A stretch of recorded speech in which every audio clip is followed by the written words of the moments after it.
Hey there, comic book fans. I'm back from the comic shop again this week with my crossover Calvin and Hobbes and Firefly t-shirt. Uh, but anyway, on a Thursday, because of backups at UPS, there was no new comics at my comic shop on Wednesday, so I didn't get to go then. Went today. But first, I've got 6 new comics. But first, let me show you a couple of things I read this week. And the first one, I read this on Hoopla, digitally, the library app. The complete Warren Ellis omnibus of James Bond. Jason Masters is the artist. And this, first time I think this is the first time I've seen James Masters' work. But there's the cover of it. Not a particularly great cover.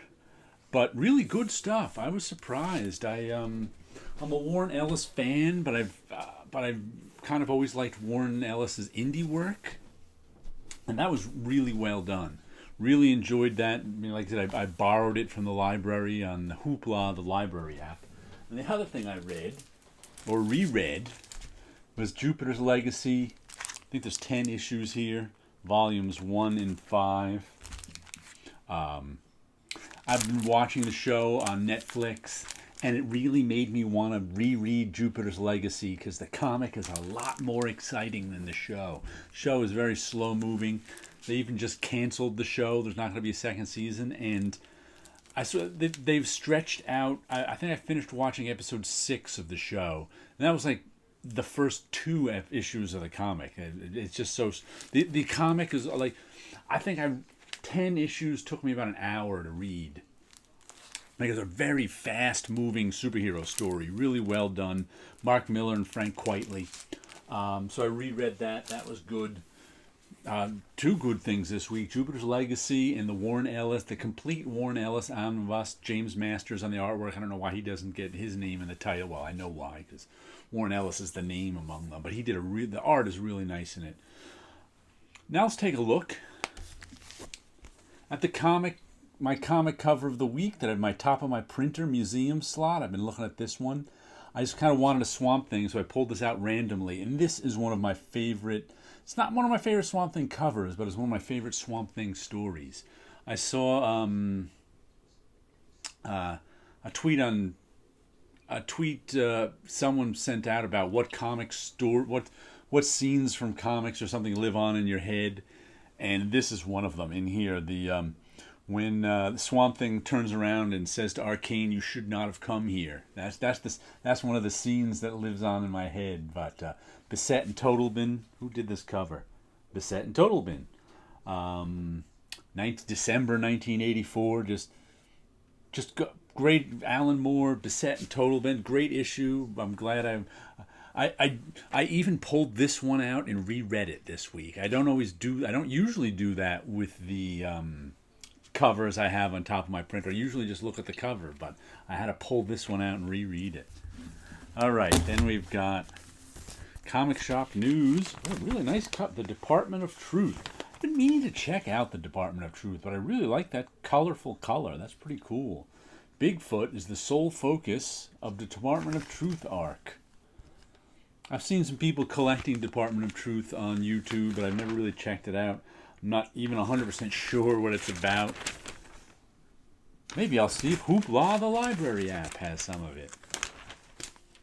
I just ordered put on hold some physical books at the library too. I'll show you those when I get them in, because the library's open again. So I was like, may as well order some books up and have them on hold.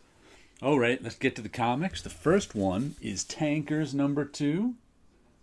This is one of the ones with my name in it.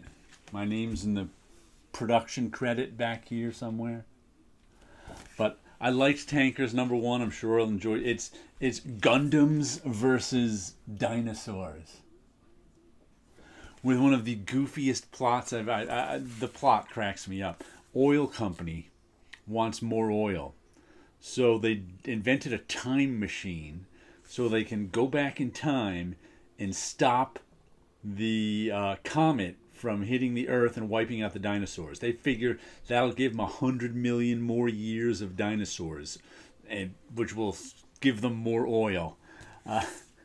Of course, things don't go as they, it's a time travel story. Things don't go as they expect. But I really enjoyed issue one. I'm sure nice. There's always varnish on these covers too, so you can see the dinosaur is shiny. She down there is shiny. That's one of the things I have to do when I do the production on this is make sure the varnish is in the right spot. So the pardon me.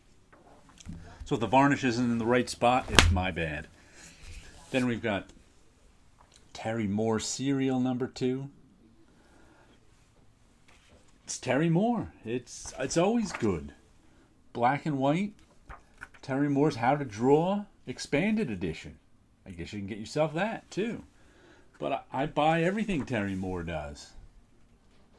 There's about this little 11-year-old girl who's really a eternal demon or something, and she's hunting a serial killer who's killed one of her friends, but the serial killer is killing pedophiles or something. I don't know. So it's a weird story.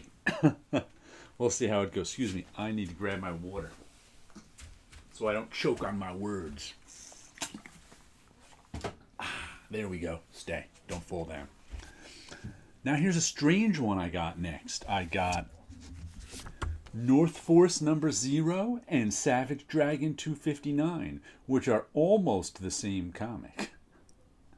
And it's funny because I was reading about him putting out North Force number 0, which was a repackaged 259, but I didn't realize North Force first appeared a couple of issues ago. I forget one, maybe issue 250. And I thought he was repackaging their first appearance.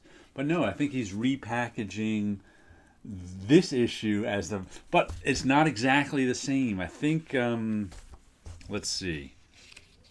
In North Force, there's a running narration that isn't in Savage Dragon 259. There we go.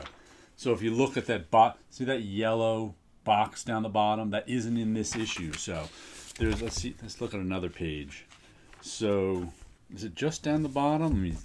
So it's just, there's a running narration in one that's not in the other. Oh, look, there's also there's the narration over there that's not there. So I think I'll read the non-narration one first and then read the narration one and see how, because otherwise I'd be missing the narration. So first I'll read the non-narration one. That's my plan. And then what do we have? We've got Nocterra issue 4. Scott Snyder and Tony S. Daniel. This one won me over a bit. I was unsure of it at first. After reading the first issue, it really didn't grab me, but I picked up the second issue because they had it on the shelf. And I said, you know what, I'll keep buying this one. It's okay. This one's a solid B for me. The artwork's nice. The story's kind of interesting. There's no... Sunlight isn't bright anymore. For some reason, there's a sun. There's just no light coming from the sun. I guess there's still heat coming from the sun, too, because everything's still alive. But things are transforming into these monsters, including humans. If humans are out in the dark too long, they transform into these monsters. And, I guess it's another post-apocalyptic story. But I'm enjoying it, so I'll keep getting it. Especially with so many of my miniseries coming to an end. This one made the cut. Because I was like, I got to get something. What else do we have here? 1, 2, 3, 4, 5. This is the last one. 6. Deep Beyond number 5. This is the one that's being made in Italy, I think it is. And for us over here in the U.S., and it's been good. Once again, I think this could also be counted as a post-apocalyptic one too. But